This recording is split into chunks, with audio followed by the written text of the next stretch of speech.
Can you speak into what we will be discussing in closed session? Item number 1, the City Council will confer with its real property negotiator with respect to real estate negotiations regarding Mitsubishi property located in Commerce, California. Item number 2, City Council conference regarding public employee performance evaluation, employee title, Assistant City Manager. Okay. Recess, we're going to recess to closed session.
record reflect that Mayor Argumedo Mera joined the City Council in closed session.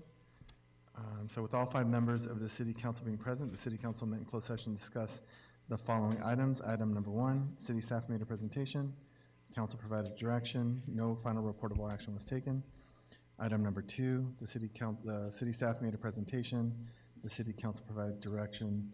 No final reportable action was taken. Nothing further to report, and that concludes my report out of closed session. Thank you. Thank you, legal counsel, and at this time, we're gonna call the regular meeting to order. We have roll call, please, Lena? Councilmember Garcia, Here. Councilmember Linus, Here. Councilmember Reboyer, Vice Mayor Altamirano, and Mayor Argumedo.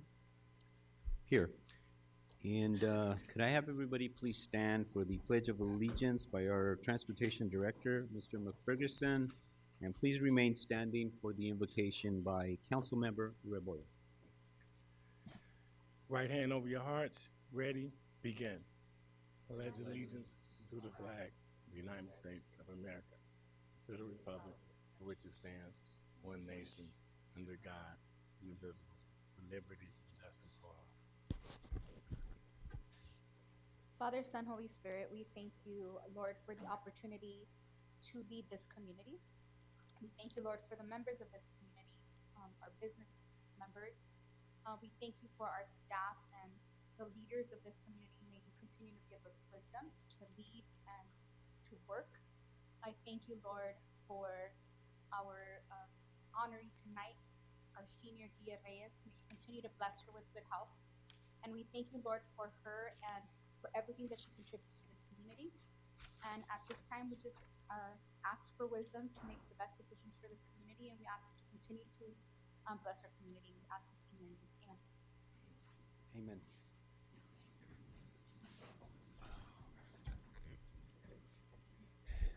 Thank you, Director McFerguson and Councilmember Royal.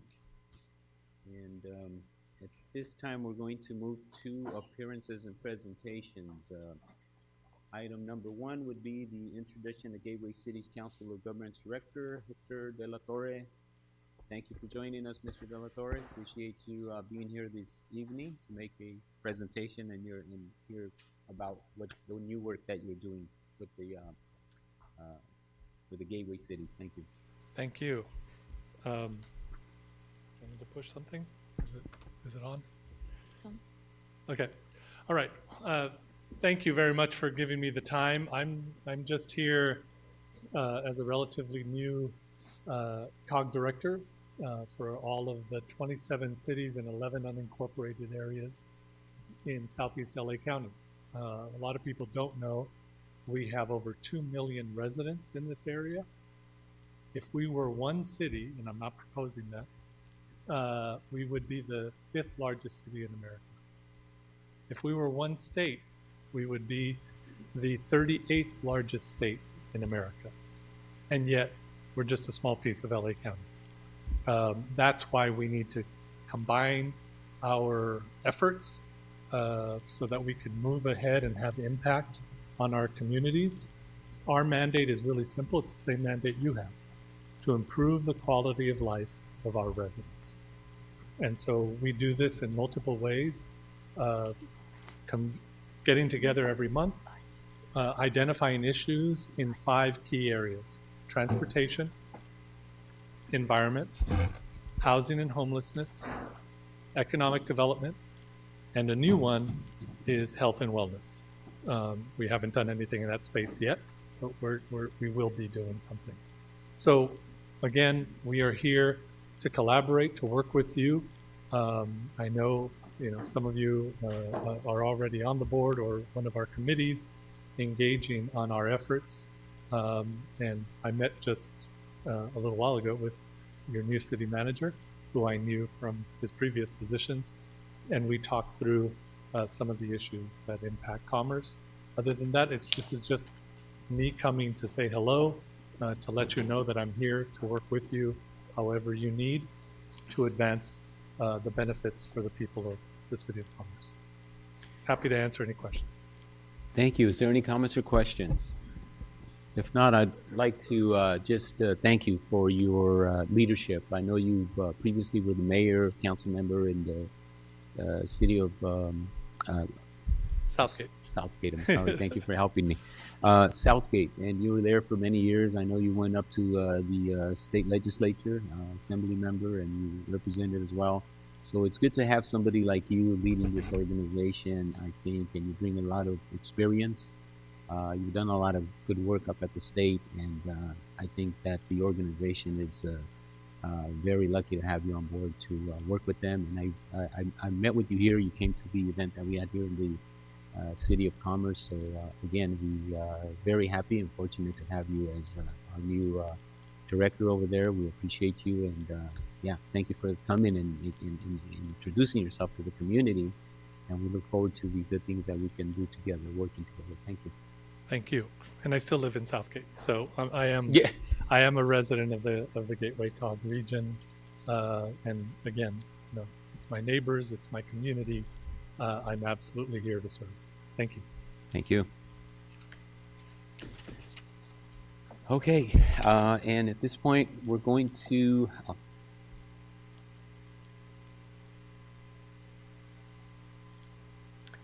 At this point, we'll move to item number 2, commendation honoring Guillerma Gilly Reyes for receiving the Older American Recognition Award from the Los Angeles County Commission for Older Adults and for her services to the community. And I believe we have our Parks and Recreation, our Senior Center, my apologies, Senior Center Director, Supervisor, my apologies, gosh, got everything all confused today. Good evening, Honorable Mayor and City Council. My name is Veronica Jimenez, the Senior Center Supervisor, and I am here today to, and honored to introduce someone who has made an extraordinary impact on our community, Ms. Guillermina Gilly Reyes, as you may know her. Gilly, well known to our community, was recognized as the 4th District honoree for the 59th Annual American Recognition Day on May 16, 2024 at the Los Angeles Music Center, also known as the Dorothy Chandler Pavilion. This event celebrates the invaluable contributions of older adults in the Los Angeles County. So please join me in welcoming Gilly Reyes to receive her accommodations from our Mayor and City Council.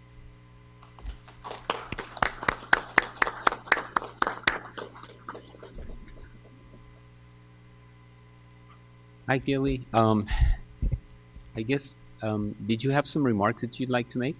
I just would like to say something very little, just a phrase. May I?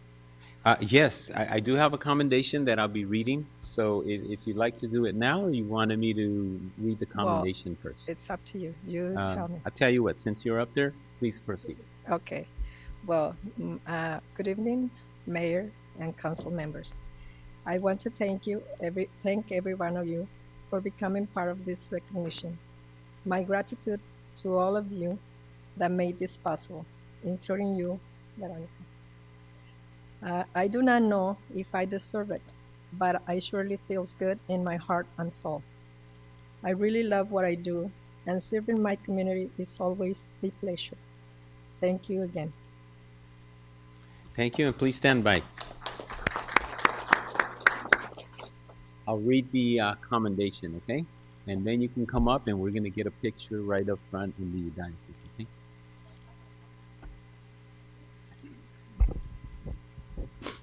City of Commerce commendation of the City Council of the City of Commerce honoring Guillermina Gilly Reyes for receiving the Older American Recognition Award from the Los Angeles County Commission for Older Adults and for her service to the community. Whereas the City of Commerce City Council proudly commends Guillermina Gilly Reyes for being honored as the 4th District honoree for the 59th Annual Older American Recognition Day. And whereas Los Angeles County celebrated this special occasion on May 16, 2024 at the Los Angeles Music Center, Dorothy Chandler Pavilion, where our very own Gilly Reyes received this distinguished recognition. Whereas for 59 years, Los Angeles County has designated May as Older Americans Month to honor, celebrate, and acknowledge its older adult residents who play a vital role in our communities by sharing their experience, wisdom, and talents as caregivers, volunteers, mentors, and more. Whereas their contributions are deeply valued, and Los Angeles County recognizes and thanks them for enriching our lives and neighborhoods, particularly for their ongoing commitment to community service. And whereas this year's theme, Powered by Connection, underscores the importance of meaningful relationships and social connections to our well-being, fostering social engagement and participation among older adults, resulting in positive outcomes for both them and broader community.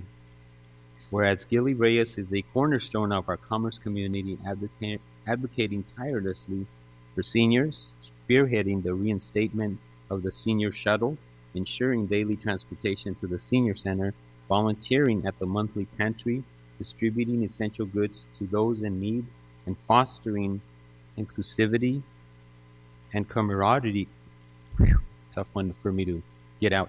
Camaraderie. That probably didn't come out as properly as it should. As vice president of the Friday Social Club. Whereas Gilly's unwavering dedication improves the lives of countless seniors, making her a deserving honoree. Now, therefore, be it resolved that the City of Commerce City Council expresses its heartfelt appreciation and admiration for Gilly Reyes' dedication and contributions to the community. Signed this 28th day of May 2024, and signed, of course, by myself, the mayor, and we also have the imprints of each of our council members here. Thank you. Please come on up.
Okay, is there any comments anybody on the council would like to make? Yeah. Councilmember Rebollo? Yes, of course. Guille, congratulations. I had this conversation with you, but, you mentioned today that you don't know if you deserve it. But I think everyone up here and everybody in the community would agree with me that you 1000% deserve it. I think that you give and give without expecting anything in return, and that in itself should tell you why you deserve it. This is a recognition that should have been given to you a long time ago, and I'm glad that it's given to you now. You've done so much for the community. You're so active, like you put me to shame. I mean, you're constantly volunteering for our food distribution program. You're involved in many clubs at the senior center. You're a commissioner under our Councilwoman Garcia. But even before that, you're so active within your block, right? Always ensuring that your community is safe, that your neighbors are safe. And so thank you. You know, not everybody does what you do. So thank you for what you do. You've raised your family here in the City of Commerce. You've lived here many, many, many, many years. So thank you again. Very well deserved. We love you. Any other comments? Yes. Yes. It's me, my turn. Yeah, I think I've known you since I was 12 years old. I think so, right? Well, congratulations to my Public Safety Commissioner, Gia Reyes. I've never heard Gilly, but that's cute too. For receiving the Older American Recognition Award. What an outstanding accomplishment. You deserve it. I want to take this moment to express my sincere gratitude for all your hard work and dedication to our community. We are truly fortunate to have you on board, and I am immensely grateful for everything that you do. And I am glad we are able to give you an accommodation. Thank you. Councilmember Linus? Thank you, Mayor. Gia, I haven't known you since I was 12. I've only known you for a few years, but every time that we've sat down and talked, it's always been a very thoughtful and productive conversation. And what's very obvious about our conversations in talking to you, I know that you care. I know that you care about your peers, about the people at the senior center. You consistently tell me that you try to be a voice for the voiceless, right? A voice for people who don't necessarily feel comfortable, speaking to council members or speaking to staff or coming up to public comment. And your advocacy is very appreciated. The senior set shuttle is back, and that's great. I know that was a very critical thing to resource to have here at the city. And you definitely let me know it, and I'm sure you let other people know it too. So I really want to thank you for just continuing to just try to help people, right? You're always trying to help others. You're always trying to make sure that the City of Commerce can be the best that it can be, and you always want to make sure that the seniors are taken care of. And so, as Councilwoman Rebollo said, you definitely deserve this award. You deserve this and more, because you love this community and this community loves you. So congratulations again. Councilmember. Vice Mayor, my apologies. Thank you. And I'll refer to you as Miss Reyes, because that's what I was taught to call you with my parents. They always said Miss Reyes. And it says here, service to the community, but I can remember 4 decades ago when I was like 10 years old, just the words that you instilled into me and others have really changed many paths. So just know that for me, the way I see you today is exactly the way I seen you years ago. You're a very wise and elegant woman, and I think we're lucky to have you here. So thank you so much.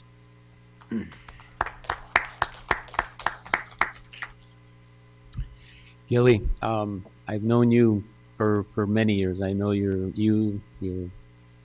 entire family, the kids, and they've all grown up, of course, and moved on with their lives as well. But you've been a pleasure to go to talk to. I remember stopping in at your home and talking to your family and you on many occasions over in the Veterans Park area. And it's been really great to now see you more involved in the community at the senior center and as a commissioner. And we really absolutely appreciate the voice that you have brought and the issues that you have taken on to try to get addressed. And you definitely have been a strong voice, a great advocate over there for addressing some of the issues and concerns. And I know you'll pull me aside. I show up, I've been there, and from, just little simple things from, of course, the shuttle that was so desperately needed over there that you needed, you and all the others who were very vocal about that. But just a simple thing like you take me over to the pool table. Hey, we've been trying to get this fixed. The door, what's going on? What's happening with the door? It's been taking a while. And, obviously we don't always have an answer, but we've been able to take care of a lot of these little things. And they may seem like a little thing to you, but I know they're big issues for many of the patrons there that use the facilities. But want to thank you for your contributions, for the great work that you've been doing, and you're absolutely very deserving of the reward. And enjoy the recognition that you're receiving. You deserve it. Thank you.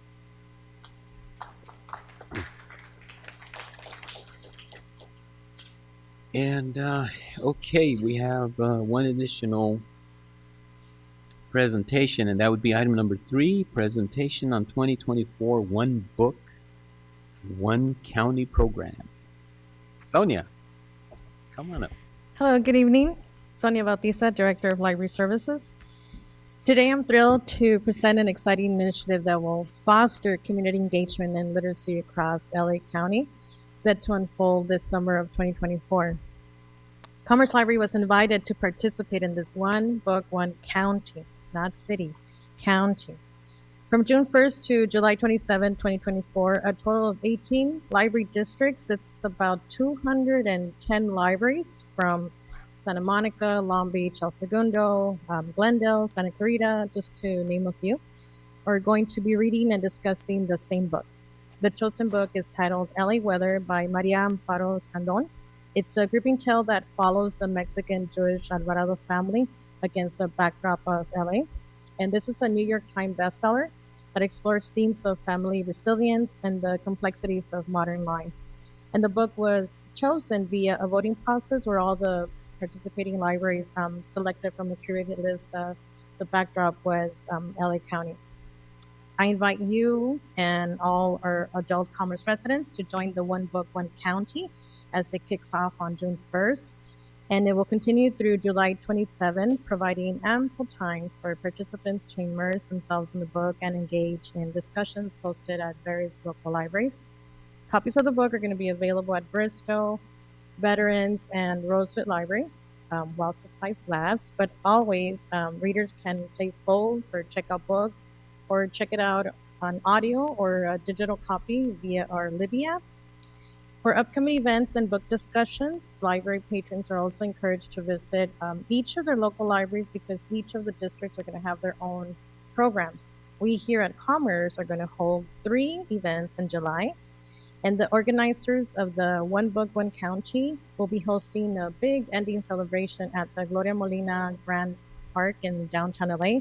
That's going to be on July 27, and it'll consist of music, resource tables, and a special conversation with the author who will be present, Maria Amparo Escandon. And I am honored to have been selected to co-host that event that evening. The Commerce Library will also be present thanks to our transportation department that will take residents to the program on July 27. Once again, the program One Book, One County represents a remarkable opportunity to unite our community through the power of storytelling and to share experiences. And in front of you there, you should have a copy of the book. And I encourage you and all our adult residents to participate and immerse themselves in a literary journey this summer and be part of the largest book club in LA in 2024. Thank you. Thank you, Sonia. Okay, and at this point, we're going to move to public comment. Do we have any public comment? No public. No public comment. Okay, great. We'll go to consent calendar. Honorable Mayor, Yes. I'd like to continue item number 5 to the next city council meeting. Okay. All right, and was there any items that we needed to pull? No? Okay. All right, if there's none that to be pulled, then I would entertain a motion at this time to approve the remaining items. So A moved. second. We have a motion, and you'll be approving items 4, 6, and 7. Is there a second? A second. Okay, great. If there's no objections, we'll move forward. Motion passes. Thank you. Yes. Sir. Oh, sorry. Let me go back. Well, let me just finish this business here. We just approved the consent calendar with the exception of the item that was pulled. And I'm going to go back to public comment. We do have a comment from a resident. Please come on up and please state your name and address for the record, please. Good evening, everybody. Hi. My name is Yvonne Sandoval. And do I need to tell you my address? Yeah? Yes, please. Okay. 5802 Bartimaeus Street here in Commerce. I'm coming from the senior center. I've been involved for a couple of good months, feverishly, and every Wednesday, especially on Wednesdays.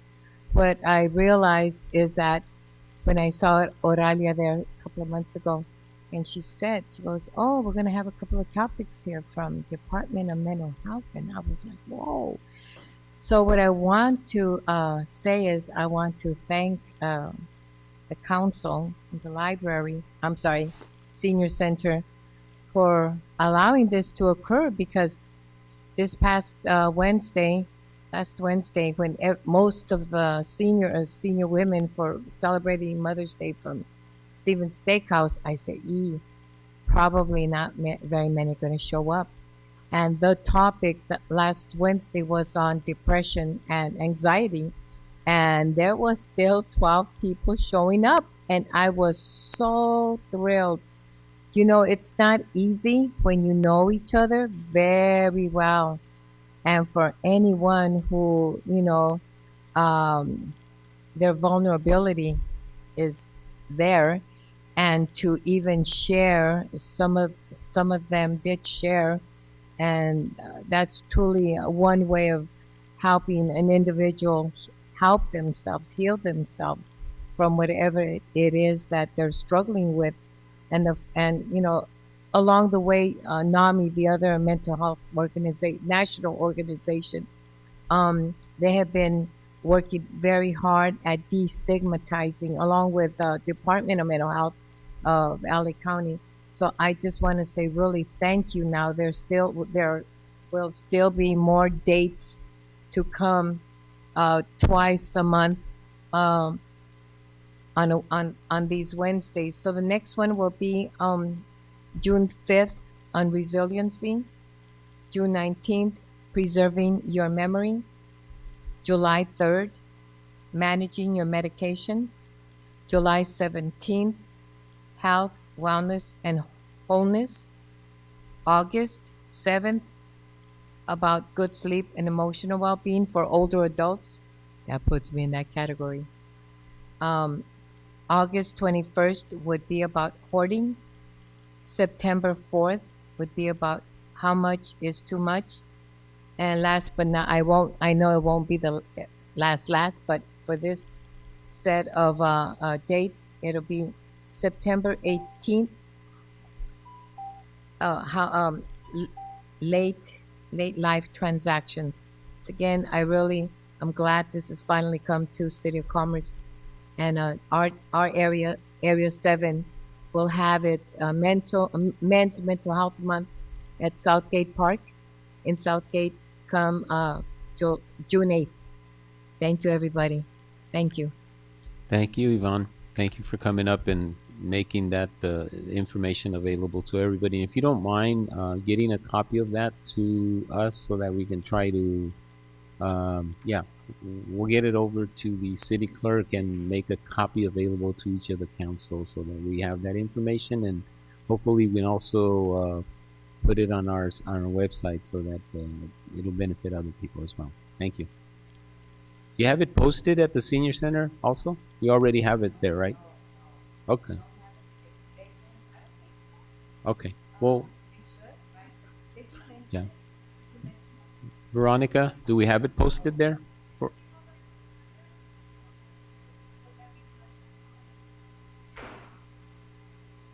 Okay. Maybe, I think you have a bulletin board that I've seen in there. Great. Thank you. Appreciate it. Thank you.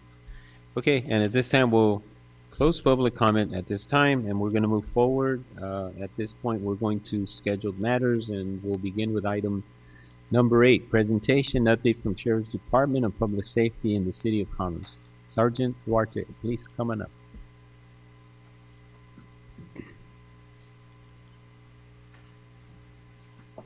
Good afternoon, Mayor and council members.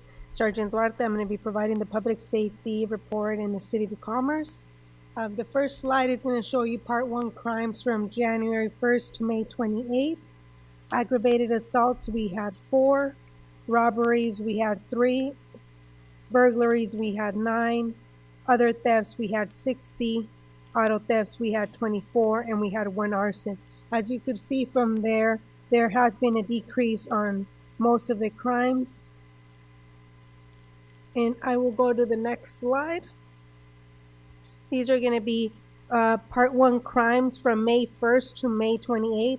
I know previously I had provided surrounding areas, which was Cudahy, Maywood, and East LA stats. As you could see, assaults for Commerce, we have 4. We have 3 robberies, 9 burglaries, 60 other thefts, 24 auto thefts, and 1 arson. In comparison with Cudahy, they had 13 assaults, 2 robberies, 4 burglaries, 15 other thefts, 5 auto thefts, and no arsons. Maywood had 11 assaults, 1 robbery, 4 burglaries, 18 other thefts, 6 auto thefts, and 0 arsons. And the East LA unincorporated area had 31 assaults, 9 robberies, 13 burglaries, 77 other thefts, 45 auto thefts, and 2 arsons. On the next slide, I will go over Commerce SAO activities. On May 15, Commerce Public Safety, along with Montebello School Police and the Commerce SAO team, participated in the Freeze Pop event at Rosewood Park STEAM Academy. On May 16, Commerce Public Safety and Commerce SAO attended and participated in a neighborhood watch meeting at Jardine Street and Strong Avenue. On May 17, Commerce SAO monitored a rally for Smart and Final workers at the Citadel outlets. Approximately 300 people attended the event, no major issues. On May 22nd, Commerce SAO, along with social worker Ed Saucedo, conducted homeless encampment cleanups throughout the city. Commerce Public Safety, Montebello School Police, and Commerce SAO participated in the Freeze Pop event at Bandini Elementary School. On the next slide, you will see some photographs from both schools as the students are enjoying their free popsicles. And it was great to have Montebello School Police assist us in this event. And on the next slide, you will see the rally that was hosted at Citadel and the amount of people that showed up. In total, from May 12, 2024 to May 25th, 2024, we had 10 felony arrests and 33 misdemeanor arrests. That concludes my report. If you guys have any questions. Is there any questions? Councilmember Rebollo. The arrests were at the rally, or sorry, I didn't hear. No, that's the arrest for the. Okay. No, Okay. the rally was good. We had no major issues. Okay, got it. Thank you. That was it. And just thank you for everything that you do for the community. We appreciate you. Any? A really quick question. Are we still separating the businesses and the residential when you do your reports? The businesses and the The resident. thefts and all that, the burglary? No, we're not doing residential and businesses yet. Okay. That's my question. Thank you. I actually think that's a good idea to Sure. separate. Did you, okay, No, I you, don't. no, did you want to make a comment on that, though? Well, okay, yeah, I would like to see it separated, residential, the amount of crime that happens there, and then business, so we can start to understand that each time. So I will, so as far as each resident, so when we do stat reports, we do them, so we run an address on its, reporting district area. So if we're gonna do business, I have to run every single address, every incident report to try and see if it's residential or business. So is that, you wanna divide every incident into residential and business? Well, I mean, because you say there was like 66 auto thefts, Mm-hmm. so the residents then say, wow, they're stealing our cars or breaking into our cars, but is that really true? Where is Okay. that happening? How I've shown in the, I don't have a heat map this time. It's Uh-huh. done more. So that will show exactly where those incidents are occurring. And the previous heat map showed that it was at the Citadel and the Commerce Center. Right. So the graph, is there any way, is it too difficult to show the graph residential and then a graph? No, I could break it up if you guys, for every single crime, do you want me to break it up for residential and district or just specific crimes? Yeah. Could we, could we get a separate discussion on this? I think there's a lot of other good questions that I think come from just the question that you just asked. And I would think probably meeting with our sergeant, with our security manager, public safety manager rather. I think we can sit down and figure out the best way to get appropriate reporting that'll make a little bit, will clarify things a little bit more. Because that's an excellent follow-up question that you made, because I'm looking at it too, and I'm looking at, you know, the number of, I'm wondering how many of them were at the Citadel, how many of them were at the Commerce Center. I want to know about what new strategies we're trying, what's working, what's not working. So it leads to a whole lot of different questions. So that's why I'm saying, let's do this separately instead of trying to handle it from here. And then let's figure out a way to kind of address some of these questions that may come up. But Sergeant, didn't you do that previously? When I asked for it the first time? Didn't you separate that? I did the first, when you asked that time after I came back, I broke it down into the Citadel and the Commerce Center, not to every residential area. Oh, okay. It was the two major businesses. Honorable Mayor and members of City Council, if I may suggest, maybe we add this as a standalone item and start off with how the information is gathered to help you kind of discuss how you'd like it prioritized and how you'd like to present it in the future. Because I think it's important for you to know how old the information is and what window of time they're looking at. And so we can have a conversation about that part of it first, and then can lead to how it is that you want the information presented. I think, I don't think the Sheriff's Department or our city staff for sure is opposed to presenting information whichever way you want it to make the best decisions for this community. But we should probably have a discussion about how this is even brought to the table, and then you can kind of move from there. Thank you. Appreciate your additional comments related to this subject. Let's move on, and I'm going to have Councilmember Linus. I believe you had some questions, sir. Thank you, Mayor. Thank you, Sergeant, for the presentation. Really appreciate you and the team doing so much within the community, right? Especially with the schools. It just goes a long way, and I know that's something that we as a council have asked for, and you're continuing to do that, so really appreciate it.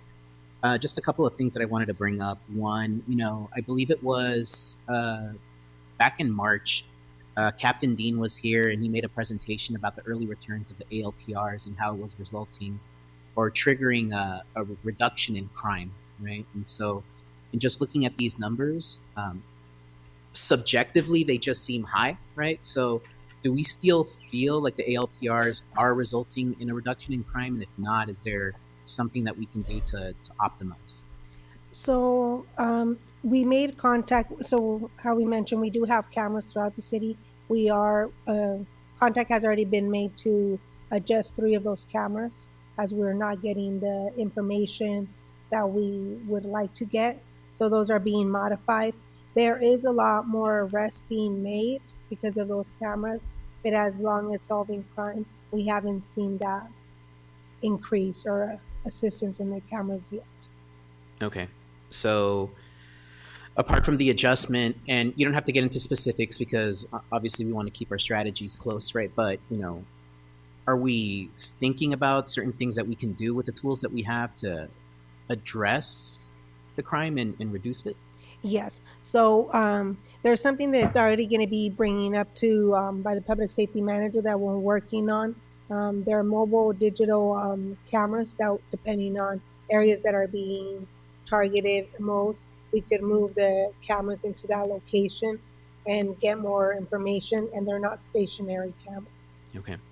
And you may or may not have the answer to this now, but I know one of the things that we were looking for back when we got the initial presentation, and I think it was March, was we wanted to get some metrics to show us that this was working, right? The tools were working, because I think if we find that technology is working, I don't want to speak on behalf of the council, but myself, I think we would be willing to make more of an investment in technology, right, to address public safety. But we do need to see those results, and we do need to see that return. So I think one of the things that we had discussed with the captain was like KPIs or some type of metrics to show us that, this is helping. I know you just said it hasn't really moved the needle, so maybe it's premature, but that's what I'm looking for, right?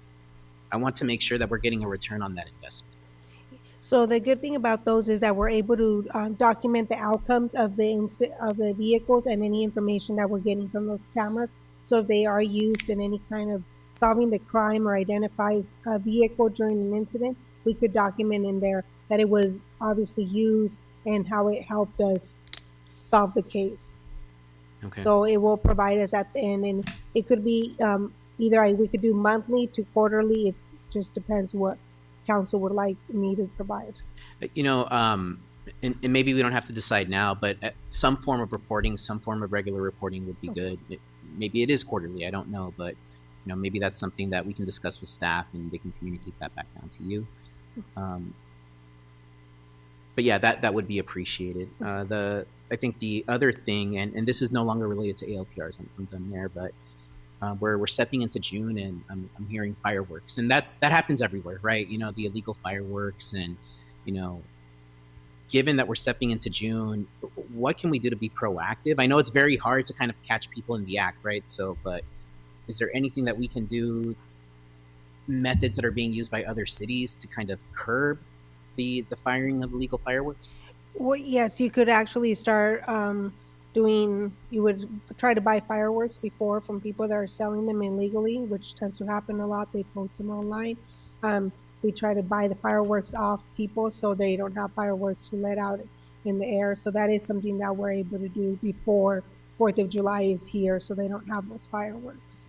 Would it be possible to maybe like develop a plan, you know, that way whenever we step into June, whether it's 2025, 2026, we have kind of like a procedure, right, or a process that we go through to try to mitigate, you know, the fireworks? Yeah, that could be something done. Yeah. Okay. Those are my questions. Thank you, Sergeant. Thank you, Mayor. You're welcome. Thank you, Councilmember Linus. And just for clarification, for those listening in the audience, and those in the audience that may not know ALPRs, you mind covering that so everybody that's listening or out in the audience understands what we're referring to? It's an automated license plate reader. It's a camera that captures the license plate. It is not. It's used for investigative purposes, and they're located throughout the city. Okay, great. Thank you. And I know you've given a presentation, I believe, to most of us, the City Council. It was a great presentation. It demonstrated how this technology is being used and since deployed, from my understanding from the report that we received. And not only that, but I've also recently, I believe in one presentation, we had some of the sheriff staff basically telling us that they're working. There's vehicles being recovered on a regular basis.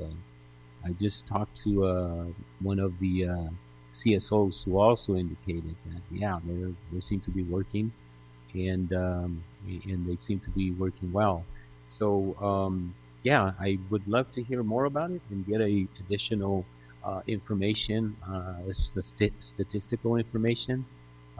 But it seems like a great tool, and in my understanding, the conversation that I was having was one of, as the technology becomes more, as they use it more and they become more familiar with the various features, I would imagine that it's only going to get better.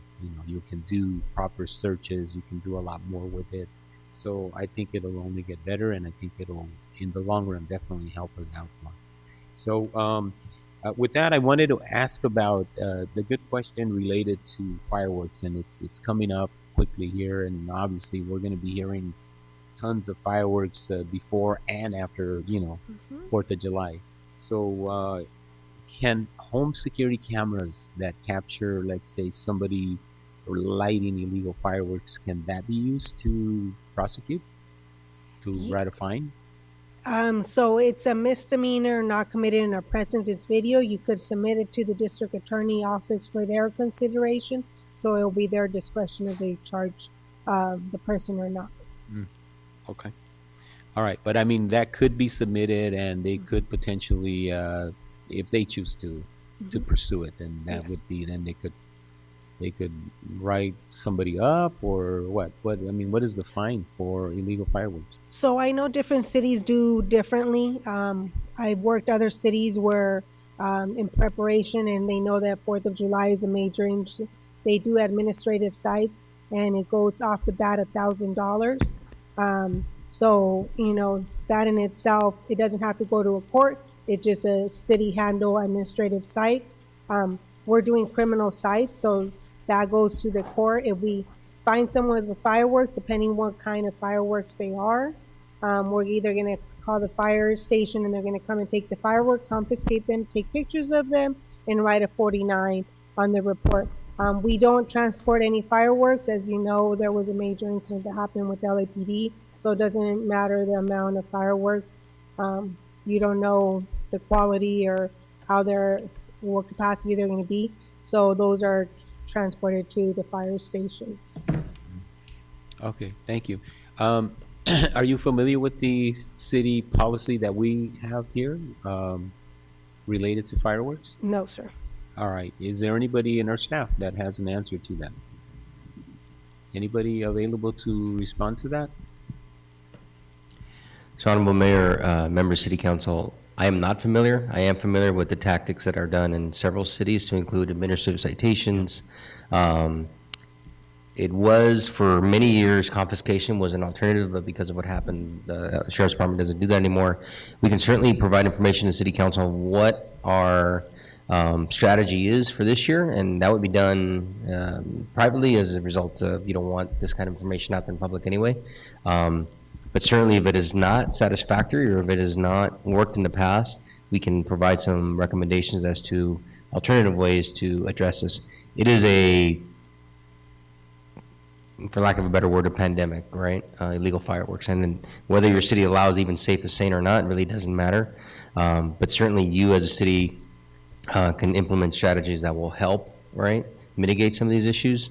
And I believe you have administrative citations. I don't know what they are, but the good thing about administrative citations is they don't have to go to the DA. They're basically code violations. So we can certainly evaluate that.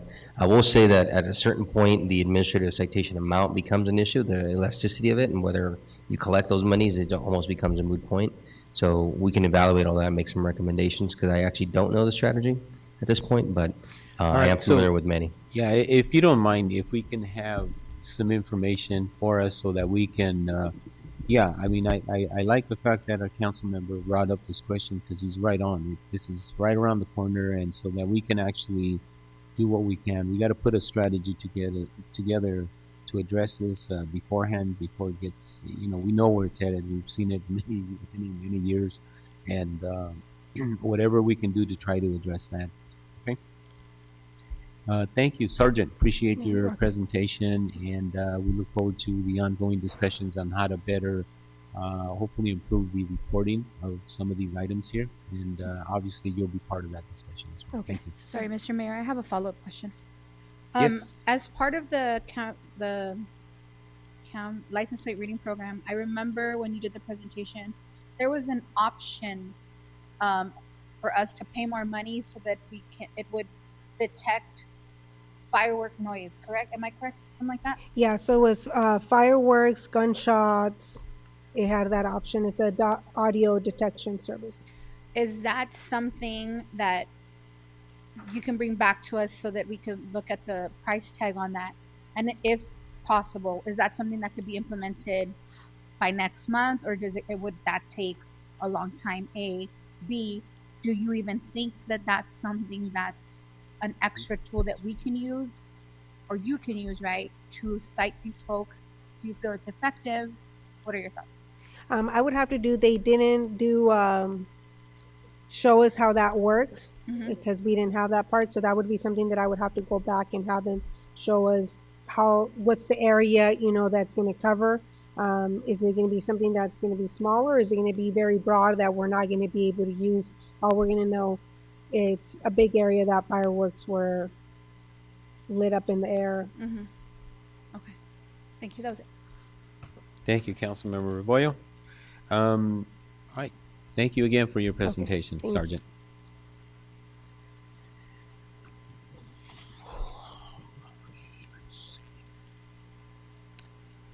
All right, that takes us to item number 9, 500 Purple route modifications and adding the 700 route. Please. Good evening, Honorable Mayor and City Council members. My name is Alyssa Mendez, the Transit Analyst for the City of Commerce Transportation Department. First and foremost, I would like to thank you for your continued support of the Transportation Department. We roll because you rock. First, a little background about the 500 route. The 500 route went into effect in October of 2022 and was appropriately called the City of Commerce Connect Shuttle. The Commerce Connect Shuttle is an extension in many ways of the Commerce in Motion study. The city implemented the results of the comprehensive operational analysis in December of 2021, and today's presentation shows how it continues to value feedback from the public about those implementations. In hearing feedback from residents, we consistently heard that riding a City of Commerce transit bus evokes warm feelings of nostalgia. So, the theme we selected for this presentation is that the City of Commerce Transit is going back to the future. As an extension of that concept, this project aims to improve neighborhood connectivity for Commerce residents by connecting all neighborhoods in the City of Commerce to essential connectivity points. This project includes restoring critical segments of the former red, blue, and yellow routes. By enhancing the 500 route and adding the new 700 route, the City of Commerce can add more destinations and increase service frequency for residents. The 500 route connects vital destinations such as the Commerce Shopping Center, Bristow Park, the Teen Center, Bandini Park, City Hall and the Senior Center, and Rosewood Park Elementary School. It also connects with MTA routes 260, 62, 108, 258, and Montebello Route 50. As a complement, the 700 route connects vital destinations such as the Commerce Shopping Center, Costco and Commerce Casino, City Hall and the Senior Center, Rosewood Park Elementary School, Veterans Park and Veterans Library, the Gage Senior Apartments, and the Teleku Apartments. It also connects with MTA routes 108, 258, 110, and Montebello routes 30 and 50. This project will benefit residents. It will provide a direct bus route from the Bristow and Bandini neighborhoods to City Hall and other essential destinations such as the Teen Center. The project is a direct response to the essential destinations that the community's been giving feedback about. It aims to revive key stops from the previously popular red, blue, and yellow routes. And moreover, the transit buses serving these routes will be 100% electric, providing a cleaner and greener environment for residents. The revamped 500 route and the new 700 route will be in operation as beginning July 1st of this year. These changes will improve service frequency and extend weekday service hours to now run from 9:30 a.m. to 6:33 p.m. And starting tomorrow and lasting throughout the month of June, staff plans to inform the public about these changes that are going into effect on July 1st again by sending out a citywide mailer, posting informational videos on social media, displaying posters at bus stops and on the buses, using media displays that we have at the shopping center and on our buses. We want to also make sure to update the city website with the news bulletin. We also can send push notifications through our transit app. We want to make sure that we distribute bus schedules at all public counters, including City Hall, the libraries, all the parks, our transportation department, and on the buses. I also want to emphasize that staff, it's very important to us that we have this information available bilingually in English and Spanish. I want to now take this opportunity to show you the video that we plan to post on the city's social media platforms. The City of Commerce Transit Service is going back to the future. We're bringing back key stops that used to be served by the red, blue, and yellow routes. Similar to the former red and blue routes, Route 500 will connect destinations like Commerce Center, Bristow Park, the Teen Center, Bandini Park, City Hall, Senior Center, Rosewood Park Elementary School, and other locations. The new Route 700 will serve Veterans Park along Garfield Avenue and will restore service to stops that used to be on the Yellow Route. Route 700 destinations will include Commerce Center, Costco Commerce Casino, City Hall, Senior Center, Rosewood Park Elementary School, and Gage Senior Apartments. With these changes beginning on July 1st, 2024, the Commerce Connect Shuttle project will link more neighborhoods to essential services and destinations. For more information, please visit our website or give us a call. As you can see, that video very creatively summarized today's presentation, and it will be available again in this same video in English and in Spanish. We just received the Spanish copy today. So in summary, the recommendation before the City Council today is to authorize the proposed modifications to the 500 Purple Route and the 700 route, as well as approve the addition of one full-time bus operator to position, and that's to cover the new 700 route. And that concludes my presentation before you. I now have the Transportation Supervisor, Sergio Castro, with me as well to assist in answering any questions about this new routes changes. Is there any comments or questions? Councilmember Rebollo. Sergio's smiling because, man, have I met with them for the past year about my discomfort, right, of having the Bristol Park community so disconnected from us. And I truly do appreciate you guys going back to the drawing board and figuring all of this out. And, you know, I came from a place of, like, we just need to fix this, right? I think when we eliminated, I don't want to say eliminated, when we upgraded our bus operations, it was a definite shock, right? Because there were so many lines that were eliminated, and the connectivity wasn't there, right? And, you know, growing up here in the City of Commerce all my life, and Sergio, you used to be a bus driver back then, you know, you would take us to school on the red route and sometimes on the blue route. So, you know, you knew exactly where I was coming from, right? Connectivity was so important.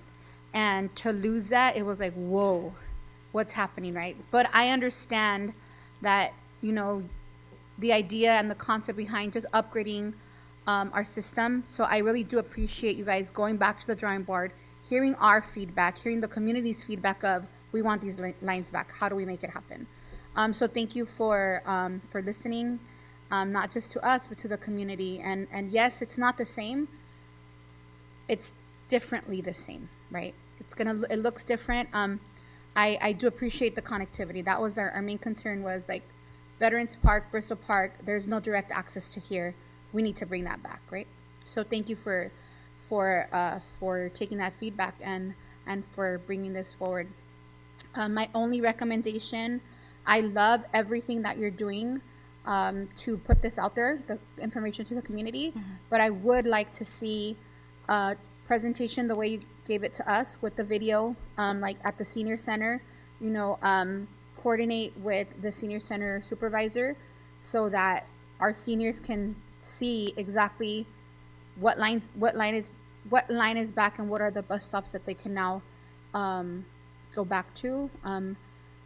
We know that not everybody's on social media, so I do like that you guys are sending out the information. And I know I talked to you guys about this. The flyer that you guys have now, the bus routes, it's honestly super busy for someone who has a brain like mine, right? It's super overstimulating. So we can still find a way to simplify that. Even like with my mom, like if I sit down with my mom, who is a senior, right? And I don't even understand it to try to explain to her. So I just say, call Sergio, call transportation and tell Sergio. And that's what I tell that's what I tell people. Honestly, I don't understand it myself, but you could call transportation, ask for Sergio. He said he'll explain it to you, right? And I do thank you for that, because I know people have called you to say, I live here and I need to go to here. What lines do I take? And I know that you've helped them. So thank you for doing that. So if there's a way just to simplify, it's just too many lines, too many colors. I don't know if there's a way to do it, but that's my suggestion for that. But yeah, presentation at the senior center, presentation at the teen center, maybe on the day that the youth advisory council meets, and coordinate with that supervisor so that she can tell the teens to be there so they can hear about how now we are connected and there will be, you know, stops at the teen center. And those are the things that I think are really important. The verbal type of presentations, because not everybody is going to understand a flyer. Not everybody unfortunately watches the council meeting to hear the presentation today. I think the video is really good. But there are still going to be some questions that obviously you can't, communicate unless there's face-to-face contact. So if we could do as many face-to-face presentations, that is something that I think would be really essential for the promotion of this and for the community to see that it's those routes, the route or those stops are back. So that's my only feedback, and just really thank you, because I know we've been waiting for this for a really long time. So thank you, and I really hope that this is successful. Thank you so much, Councilmember. We'll be sure to reach out to the Senior Center to schedule something, and also the Team Center. We could schedule something because that face-to-face definitely is important. Yeah. We've seen. I mean, time, even maybe, I don't know if the neighborhood watch meetings, if that's too much, but we do get some community out there. But just more face-to-face presentations, just so that the community knows, right? We heard you, and we're gonna do this. That was it. Thank you. Thank you.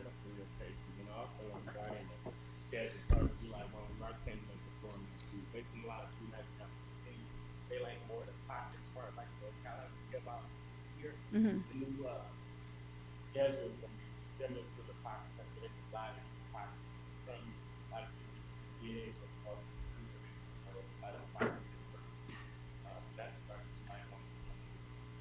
That's great, but also just the simplifying it with big print, right? Even me, who I'm not a senior, like I can't see anymore, so I need big print. But simplifying it, right? Because it's just really busy. Like you have to get your finger and okay, this line connects to, oh, it got lost here because there's 3 other colors on top of it. So I don't know if there's a way of simplifying it. I think if we can, I don't know if we can, but that's my suggestion. But thank you again. We really appreciate it. Thank you for your comments. Thank you. Councilmember Linus? No, Linus. I'll go. Yes. Thank you, Mayor. Claude, Sergio, Alyssa, just thank you for the work that you and the team have done to help restore many of the stops that were, removed a few years ago. So I know it's obviously something that we've heard a lot about, and I'm sure you have as well. I know you've heard it from us, so thank you for really working on this. I think the informational sessions are important. I think that's a great call out. Just at the Senior Center, if we can do those bilingual, I think that would be very helpful. My only question about the routes is, and maybe it's not with the new routes, but are there any lines that are currently connecting Veterans Park to the Teen Center? No. Okay.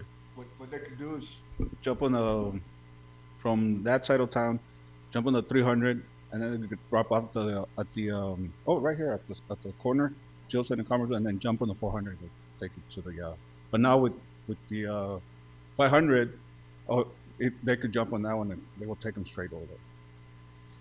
So there is Yes. a way with catching the there's 500 gonna be a way now, yes. from Veterans Park From to Veterans the Teen Park Center. to Teen Center, yes. Okay, got it. Okay, that was really my only question. I must have missed that in the report, but that's great to hear. No, yeah. So yeah, those are my only questions. Again, great job. Thank you so much. Thank you. I just Councilmember have Garcia. yes, thank you. I just have a comment. I want to thank the transportation for adding the purple routes. It's a purple route. Who stops at the purple line? The community will be very excited. My only question is, how long would it take the bus from one side to another? Like, let's just say from the Teen Club to Rosewood. From where to where? Teen Club to Rosewood.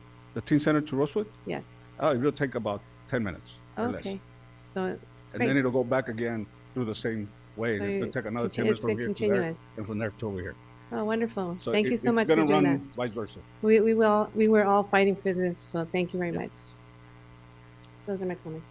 Thank you. Vice Mayor? Good? All right. Yeah, thank you.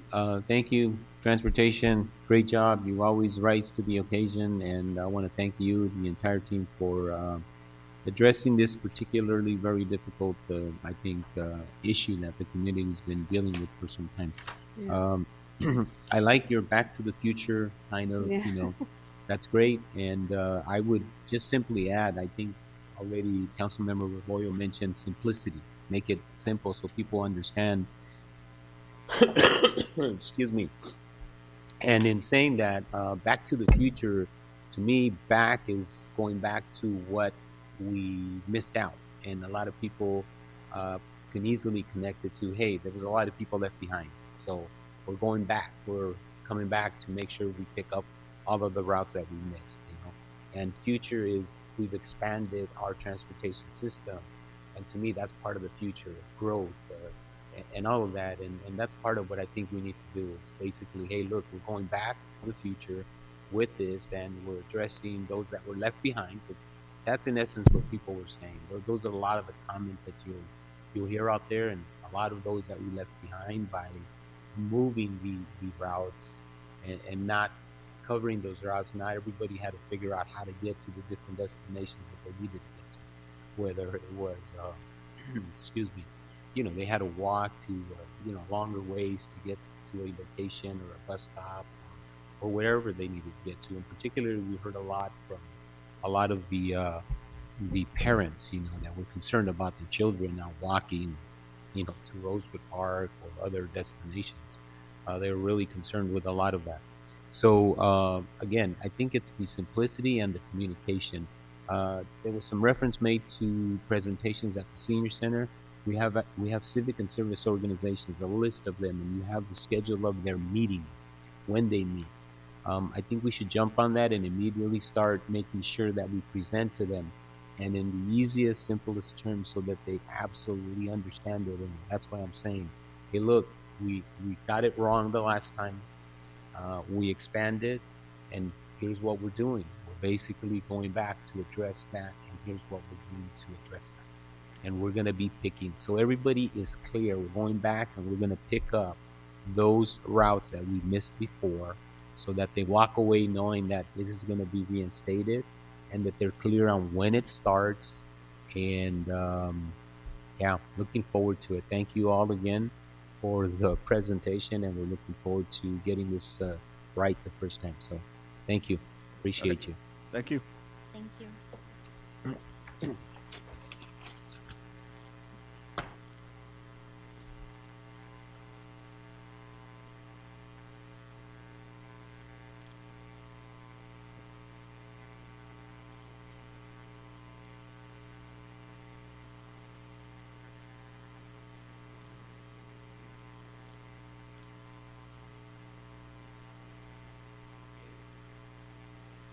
If there's no additional comments or questions on this item, I would move to approve the recommendation by our staff, and it's a two-part recommendation. One, the city council will receive a presentation, which we just went through, pursuant to the council's direction and feedback. Thereafter, consider authorizing the proposed modifications to the 500 Purple route and adding the 700 route. And number two was to provide alternate or additional directives to city staff or other alternatives the city council may deem appropriate. So that is the motion on the agenda. I'd move to approve staff recommendation number 1 as posted on the report. I'll second. All right, great. Was there any additional? Second. Okay, we have a second. We have motion and a second. Is there any objections? Seeing none, motion passes. Thank you, everybody. Transportation, thank you. Appreciate everybody. And that, I believe we've reached the end of our agenda here. And we go to the exciting part. This is the part everybody just is waiting for. City Council reports, please. Councilmember Rebollo, please. Thank you, Mr. Mayor. I'll start my reports with congratulating Senior Center Supervisor Veronica Jimenez and Andrea Grajeda, who received an award from CPRS. It was the 2023 Award of Excellence, Creating Community Aging Well, and that was for all the work they did to host a Southeast Senior Dance. So I want to congratulate our Senior Center staff for that award they received from CPRS. Secondly, I would like to report that I was appointed to the executive board for Contract Cities. So I'm excited to represent the City of Commerce at this organization. And I've been working very closely with the Special Olympics, and I'm really excited to bring more information soon on collaborations that the Special Olympics would like to do in the southeast region. And luckily, they spoke to me about Commerce being the first city in Southeast LA to work with the Special Olympics. So I've been having meetings, and we will definitely have meeting with our staff very, very soon. So I'm really, really excited about that. On June 8th and 9th, the Special Olympics will be in Long Beach.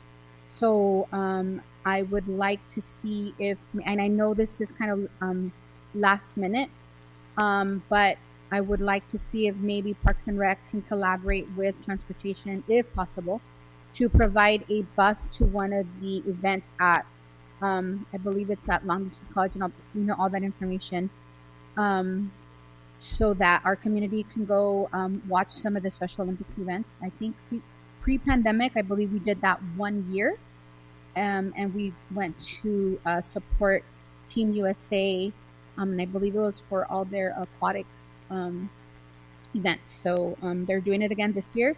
And if we could also reach out to the Special Needs Commission, they're inviting the commission as well as anybody on the city council who would like to be an honored guest for the opening ceremonies. So I will give all that information to the city manager so that if you guys would like to attend, it's June 8th and 9th. So either of the dates.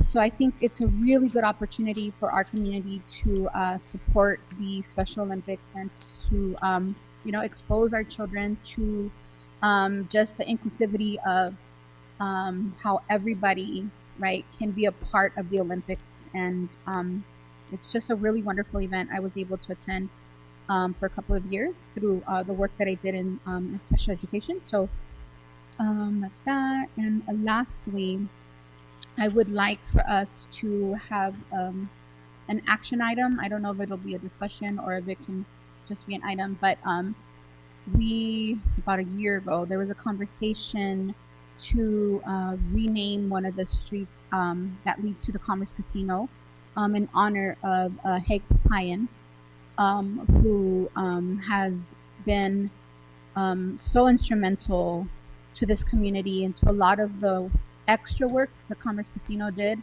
right? Not just through the sales tax, but just the extra work they've done for years to support our community, whether it's through, Christmas parties, sending athlete families to watch their kids play in the Olympics, just a lot of the extras that they do. And I wanted us to have that conversation again, to really look at renaming one of the streets in honor of Mr. Papayan. So I want us to have that conversation. I think it's crucial. We don't have too much time, but I think it is a conversation that is really, really needed for us to honor him with the renaming of one of those streets. And that's it. Thank you to this community for just, their continued support, their prayers, and have a good night, and God bless everybody. Thank you. Thank you, Councilmember Rebollo. Councilmember Garcia, please. I think that's a great idea, renaming the streets. That's a good conversation we need to have. Well, I attended the Contract Cities seminar along with some of my colleagues. What I like about Contract Cities is it provides a unique perspective on how the neighboring cities are working towards solving complex problems that our city faces. And I attended a lot of numerous educational sessions. Very, very well attended. Unfortunately, due to conflicting days, I was unable to attend the Crafters Weekend. And I know that Brenda did a great job. And I can't wait to do this next year. So Brenda, I'd like to see you out there next year for Parks and Rec. I also attended the Mom's Night Out Paint Night, a wonderful success, and it was really fun. Happy to be able to partner with my colleagues and community partners. Thank you, Councilwoman Rebollo, for asking me to take part in this wonderful event. Thank you. It was nice to see. It was nice to see the moms relax and enjoying the evenings. I know that a lot of times we just go on our day and we just continue to go, go, go. We do everything for our families. Well, I know I do, and so a lot of us don't take the time to relax. And so that was just a wonderful event to sit there and see everyone singing and dancing. And so I'm just happy for that. I get a little. Okay, so sorry. I also attended a Memorial Day service conducted by Post 465. The ceremony was beautifully put together by the Park Lawn staff. I'm very fortunate to still have my family here. My uncle, who was in the Navy, fought in the Vietnam War, who resides now in Texas. My cousin, Jose Pepe Garcia, who is a Marine. Thank you for your service. That includes the city manager. I think you're a serviceman too, right, Mr. City Manager? Thank you for your service. I want to thank you, the Vietnam veterans, and all the soldiers for your service, your sacrifice, and your devotion to duty. May you always be met with the respect, honor, and gratitude you so respectfully deserve. You are true heroes, and your legacy of bravery, selflessness will continue to inspire generations to come. Peace to the fallen soldiers. Ernie, two requests that I have, sir. Can you check to see what happened to our plaque? That was a list of our soldiers that were located at Veterans Park. That's one. We had a plaque of all the soldiers' names at Veterans Park. I don't know what happened to that. And my second request is, can you research the mobile Vietnam Memorial Wall? I'd like to bring that to our city. I don't know if that's an ongoing thing or not, but I'd like to see that come to the City of Commerce. Thank you. That was my report. Thank you, That's it. Councilmember Garcia. Councilmember Linus. Thank you, Mayor. I also attended the California Contract Cities Association annual seminar on May 17th through the 19th. And shortly thereafter, I went to ICSC, which is the International Council of Shopping Centers. With Contract Cities, like Councilwoman Garcia said, it's always good to see what solutions other cities are working on, just because we have a lot of issues in our cities that overlapped. No one city is exactly the same, but there are certain things that we can leverage from other cities and just other subject matter experts. So there's a lot of value in those conferences. And, you know, Contract Cities was no different.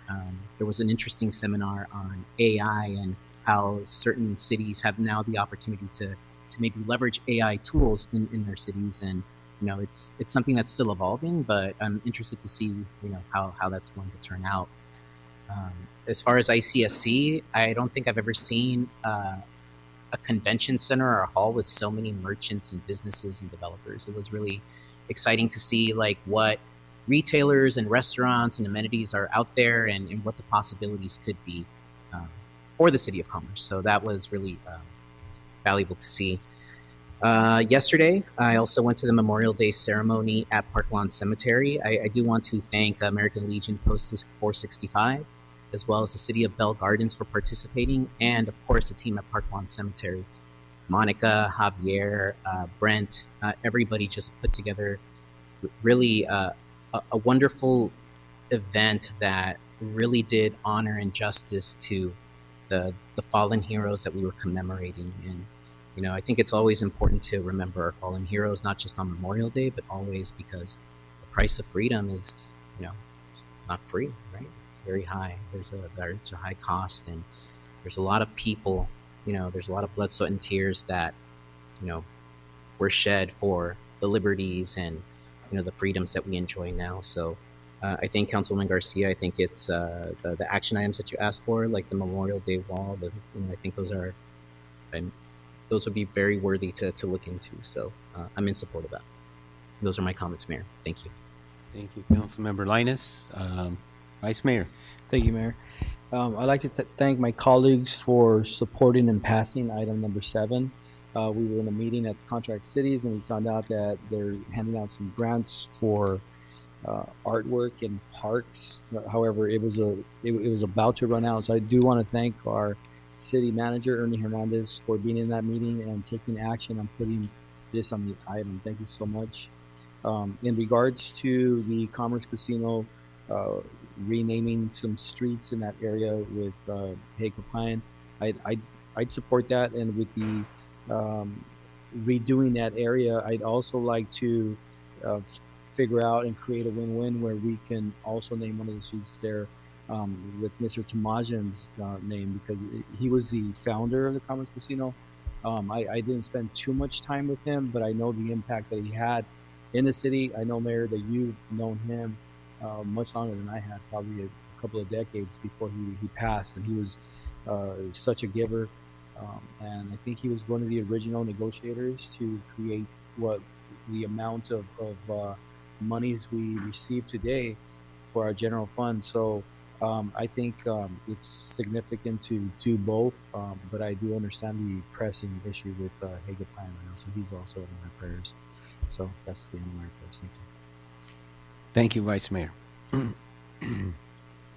Yeah, and just with regards to the comments made about that, yeah, I think it's very worthy of most definitely looking at the history and what they've done for not only the Commerce Casino, but for our city by what they've contributed both, that is Hague and Mr. Tomajian, both have been very significant to the Commerce Casino, but in return also to the City of Commerce, and they've made some significant contributions over the years. The one that obviously comes to mind for me is the scholarship program, who they've been donating year after year now for multiple years now. They topped it at $50,000, and that's what's gotten, has helped out so many of our youth here in our community. And I know for a fact that it was a conversation I had with Mr. George Tomajian back then. He asked me, one of the things they would do every year was ask the current mayor. And I just happened to be the current mayor at the time. And my response was, well, I sat there and I paused for a second. And my response was, hey, one of the best things you can do for the city was to invest in its future. And he looked at me kind of like, huh? And he wasn't sure what I meant. And I said, we have a great scholarship program. And an investment into that would be one of the best investments you can make. And it's come true. I mean, they really are. They're the biggest contributor, and they really have helped out so many of our kids here in our city. And we've been very fortunate. And many of them come back each year to tell us the great stories, or we hear their success stories. And a lot has to do with that very program here in our city. So again, they're very worthy of doing whatever we can. Hopefully they can let us know in Hague's comments, or his, I believe he absolutely would have loved to have a street named after him, and we'd love to do that, and it'd be nice to get it done ASAP. The other part of that is, Mr. Tomajian, he was just awesome. He was great. Anything we really asked for in terms of anything we needed, usually the answer is absolutely yes. It was just a matter of asking what it is that we needed. So again, thank you. I'll just kind of try to summarize most of that. Thank you, Councilmember Linus. I enjoyed attending the Memorial Day service at Park Lawn Cemetery here in the City of Commerce. And it was a very nice event. I like the work that they've been doing over there. Monica, Roger, and her entire team over there, they've been excellent in putting events together. I know we've done the Dia de los Muertos over there. And each event that they continue to have over there just continues to get better and better. I like the collaboration in this one that we had at the City of Bell Gardens. We had us. We also had our state representatives over there. Miguel Santiago's office, Mr. Gonzalez, Mark, sorry, forget his name here. Mark Gonzalez, it was very nice to see him there. And him make his remarks. I like your remarks in particular, Councilman. I appreciate the great remarks you made there. But absolutely, we need to honor all those that have given their life, so that others can, enjoy the freedoms and everything that we enjoy. And a lot of people do forget about that. They don't always think about it, but we definitely should always keep those folks in mind, because they really have they've gone, they didn't have to register for the services, and in many cases they did it voluntarily, and they went, and many have paid the ultimate price, them and their families. So please continue to keep them in your in memory. Obviously, Contract Cities was great. We enjoyed the, I guess, just connecting and attending the different sessions that we have over there. I know I attended one early in the morning with our city manager and our vice mayor.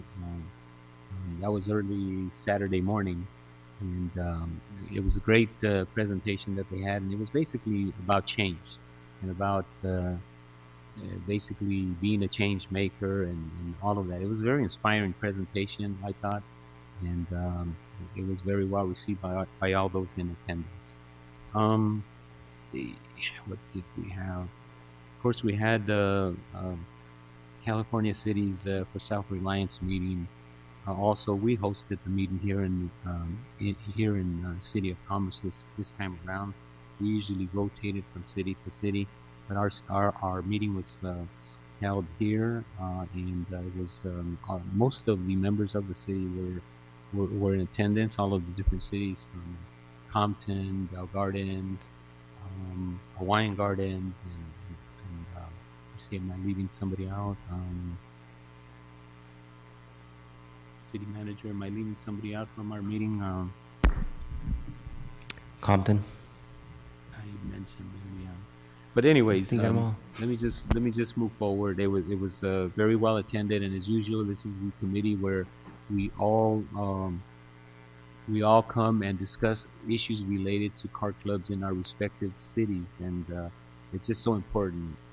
There's bills that we're continuing to monitor that could have a negative impact on our cities, and these are the things that we collectively work together on, and keeping our executive director, his name is Juan Garza, who keeps us abreast of all of these things going on, the different lobbyists that we have that work for us there, and they keep us up to date on what's going on and monitoring the different bills that could potentially have a negative impact on our city. And of course, we're trying to leverage all of the resources that we have, all of the people that we work with collectively, as each city, and the different people that we work with, to make sure that we get the support that we need when we go and lobby up in Sacramento to make sure that these things don't move forward.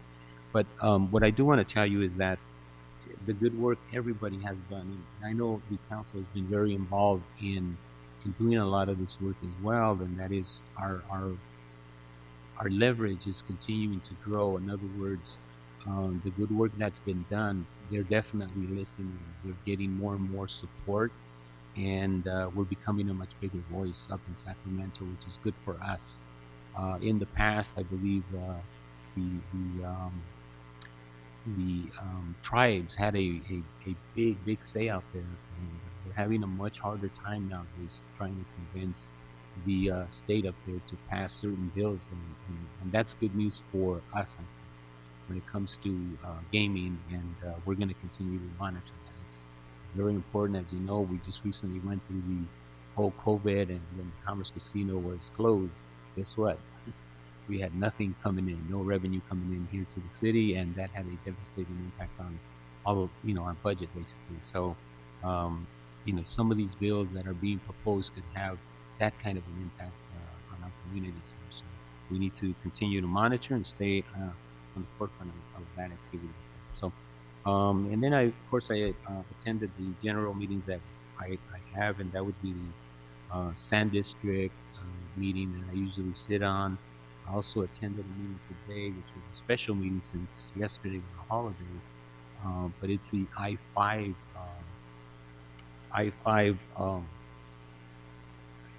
cities joint powers authority, but it was the expansion of the I-5, and there was a really interesting topic that on the I-5 meetings, there's some monies that are due back to the cities, and it's several $1 million. We've been having some discussion because some of the routes that some of the cars were taking due to the work that was being done, it affected many of the communities that are going along the 5 freeway. And of course, as a result, the cities had to fix their streets sooner than projected. there was a lot of damage caused by a lot of the folks taking the different routes to either get home or to work. And bottom line is that our city, if this moves forward, we're projected to collect close to a little over $11 million in restitution for us for some of the work that we've done to repair our streets. So we're hoping that Caltrans, they will move forward and reimburse some of these monies that many of the cities, but in our case, it's $11 million. That's a significant amount of money. So it looks very good from what we're getting, and that information will be going to Caltrans, and we're hoping that they will approve the monies, and hopefully in the future we'll be getting some money back for some of the work that we've had to do here locally. I also had the opportunity to attend two of the luncheons. One was the Transportation Week. Thank you, Claude, and your entire team over there. Great picnic you had over there, and it was great to recognize all of the good work you guys are doing over there. I had the opportunity to talk to many of the employees. I was really happy to be able to ask some of them in terms of how long they've been here, where they came from, what attracted them to the city, and the responses were really, it was interesting to hear. Many of what I heard was the benefits. They really were attracted by the benefits, the pay, and once they were here, they felt like this was like a family. They were really, they felt like working here was working with a very close group of people. They all got along, seemed to get along well. And these were the things, and I talked to about 4 or 5, and these were common things that I heard. So it was good to hear some of that. It was, and then also I thanked everybody for the great work they continue to do under sometimes very difficult and strenuous conditions. So thank you. Appreciate you and your entire team over there. Also, I had the opportunity to attend National Public Works Week luncheon, and same story there. I kind of indicated to them that they're the front line of what people see when they come to the City of Commerce, and the reality is that as people drive, as when I drive any other city and traveling, wherever I'm traveling, I look and sometimes I look at things and I say, wow, look at how beautiful this looks. How do they maintain this? And the things that come to mind for me is, man, they must have a big staff, or how do they manage this? It looks great, whether you're going through Anaheim, Irvine, or some of these other areas, right? I'm start to think. But what I tell them is that anybody that usually comes to our city as they're driving through, whether it's Lawson or one of these other streets, we need to try to keep most of our stuff, maintain it, keep it looking decent, because I believe that could have a big impact on what people think about our city when they drive through our city. Not only that, but you never know what person is driving through our city, and maybe they're looking for a new place to do business, and that may be part of one of the factors they're looking at, and maybe coming here to the city. So anyways, those are some of the things that I attended or did in the past 2 weeks. And by the way, I did want to share with you also that I stopped this just yesterday. I was over at Denny's over in Veterans Park, and if some of you haven't been there recently or haven't been there, I had been there in the past, and I noticed that service wasn't the best. Okay, but we were there, and I know that the kids like Denny's, so we're going to Denny's. Our boys, they like to go to Denny's, so we stopped, and I noticed immediately that there was something different. And from the service, walked in, we were seated right away, and the person that served us was very attentive, and was, oh, can I help you? And they were coming back, checking in on us, and I was like, wow, this is not what I'm used to here, because I hadn't experienced that in the past. So later I asked, I go, hey, could I talk to the manager? And I mentioned it to her, and I commented to her about that. And she says, oh, we're under new ownership. We have a new owner. And I says, oh, wow, that's great. Well, I just wanted to compliment you because I just noticed the difference, and I wanted to share that with you. It's great news, and I thought I'd tell you about it. I did, and so the owner came out and met with me and talked to me, and he was really appreciative that one, I stopped by, and two, that I asked to compliment me. But if you haven't had a chance, if you do get a chance to stop by. The service is great. It really has changed, and I also, shared a little bit of information about some of the projects coming into the city, and I was really excited, particularly about the Modelo project, because obviously it's right next to him, and something like that would be of great value to him, right?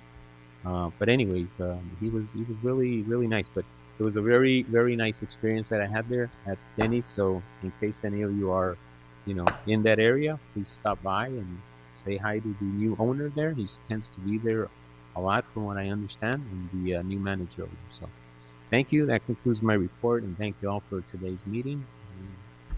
Good day, everybody. Didn't mean to put you all to sleep. Take care, guys. We are now adjourned.